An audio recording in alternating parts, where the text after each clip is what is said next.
Since QCPD's inception in 2022, there have been more than 2,000 calls for service at Canyon State Academy and Desert Lily Academy. Both residential schools are located right next to each other and are owned by the Nevada company Rite of Passage, under contract with DCS. Canyon State is for juvenile boys, while Desert Lily is for girls. Back in 2022, we covered the high number of calls for service and concerns at CSA. We've learned the Queen Creek Police Department has responded to CSA at a rate of nearly once a day. By 2024, those calls spiked with 430 at CSA and 306 at DLA. So I sat down with Queen Creek Police Chief Randy Brice to ask a simple question. Is that too much? One thing to keep in mind, it's certainly a concentrated number of calls for service, but it's a broad spectrum of calls. But what has consistently stood out are missing persons calls, especially when kids run away. From January 2024 through December 2025, there were 208 reports for missing boys at Canyon State. During that same time span, 119 calls of missing girls were reported to Queen Creek Police. Between both campuses, that's one child going missing every 2 days. Chief Brice says some of these runaway cases have evolved into investigations involving trafficking and exploitation. One of these examples comes from QCPD's first year as an agency. I believe this was in 2022.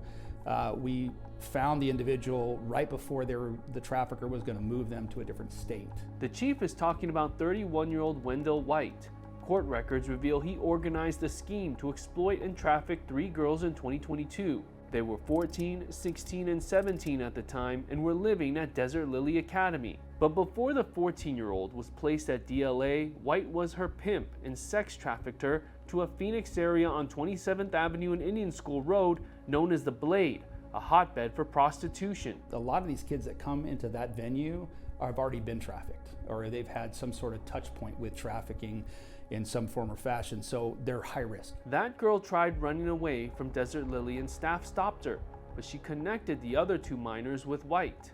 Those girls ran from Desert Lily to work the Blade for White, provided with drugs and alcohol. Prosecutors say White had sex with all 3 victims. In July 2025, Wendell White was sentenced to 20 years in prison after pleading guilty to child sex trafficking and 2 counts of attempt to commit child sex trafficking. Last year alone, QCPD trafficking detectives located 4 girls who ran away from Desert Lily, believed to be trafficking victims. One of them found in a motel room with 3 men. If we don't find them within that first few hours, our concern is that they'll be trafficked, and we have to put a lot of resources into solving those quickly. The Department of Child Safety sent Fox 10 this statement, saying in part, quote, Canyon State and Desert Lily Academies are some of the facilities with the highest runaway youth because they care for children requiring the most intensive structure and support, end quote. Going on to say that since September 2024, the number of youth missing from care has decreased by 40%. Queen Creek PD's Missing Persons Facebook page consistently posts photos of missing kids, many believed to be from Canyon State and Desert Lily.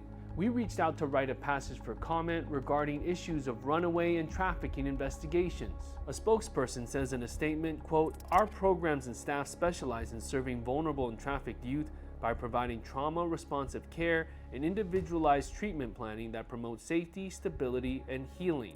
ROP also says, we are proud of the outcomes achieved in collaboration with our local partners, including DCS and the Queen Creek Police Department. When you took the job as chief, did you think you'd be dealing with situations such as minors, females being trafficked and being found in Phoenix? To be honest with you, the town of Queen Creek, very safe community. Amazing residents. We have one of the lowest crime rates in the nation. We just don't have a lot of bad stuff that happens here. That doesn't mean we don't have crime. So when this particular location, that we deal with on a constant basis, when we find those kind of situations, it's alarming to me as the chief. I'm Justin Lum for Fox 10 Investigates.